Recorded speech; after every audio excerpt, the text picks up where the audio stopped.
El capítulo que escribí se trata de hacer un recorrido histórico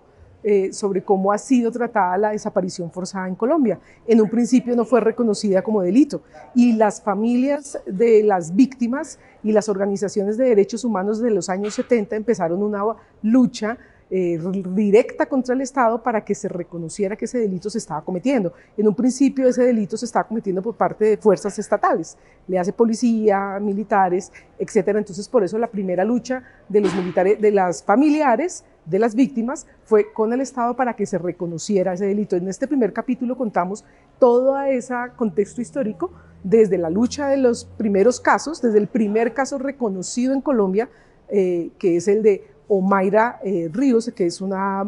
activista de derechos humanos que después fue miembro del ELN y fue desaparecida por la policía. Ese primer caso, que fue documentado en Colombia, a partir de ese primer caso empezamos a contar cómo se luchó para que finalmente el Estado colombiano en el año 2000 reconociera que existía un delito llamado desaparición forzada y conminaba a las autoridades a investigarlo, a buscar a las víctimas y todo esto enmarcado dentro de una reglamentación internacional que está prevista por una convención y una declaración en Naciones Unidas.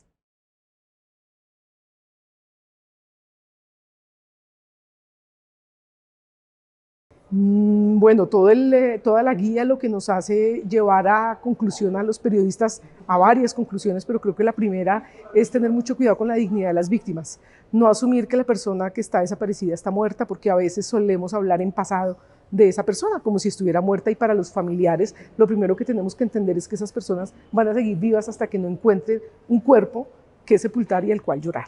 Y ese es otro punto que me parece interesante, y es que debemos ser conscientes de que este es un delito continuado. Desde que la persona desaparece hasta que no aparezca viva o sus restos, el delito se sigue cometiendo. Por eso es un delito también muy grave, es un delito de lesa humanidad que no puede ser amnistiado, que no puede en ningún momento prescribir, es decir, todas las acciones penales deben llevarse hasta su final. Y creo que también otro punto indispensable es tratar a las víctimas acercándose a ellas, entendiendo que la ausencia va a seguir. Esta es una ausencia continuada, la ausencia va a seguir y no, la familia nunca va a dejar de sentir esa ausencia, así pasen 20, 30, 40 o más años. Siempre la familia lo va a seguir buscando y debemos tener esa sensibilidad para entender que la búsqueda no termina. Solo cuando se encuentre el cuerpo o la persona viva, ese día las familias descansarán y terminará la búsqueda, mientras tanto no. Y otro punto que me parece importante es ser conscientes que en medio del conflicto armado, la desaparición la han cometido todos los actores legales e ilegales en Colombia, y por lo tanto hay que tener la capacidad para entender que los desaparecidos en Colombia están en los ríos, están enterrados en fosas comunes, están enterrados en guarniciones militares, fueron cremados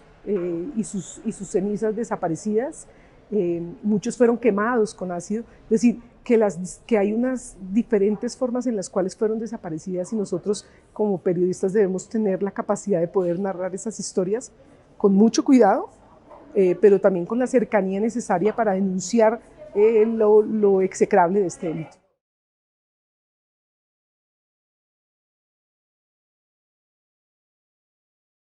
Primero que todo, un contexto histórico para entender esta lucha de los familiares, para entender cómo fue de difícil que Colombia reconociera que se cometía este delito, porque lo primero es decir que el Estado no reconocía que se cometían las desapariciones. Una vez esto se logra, entonces lo siguiente es aunar por la búsqueda.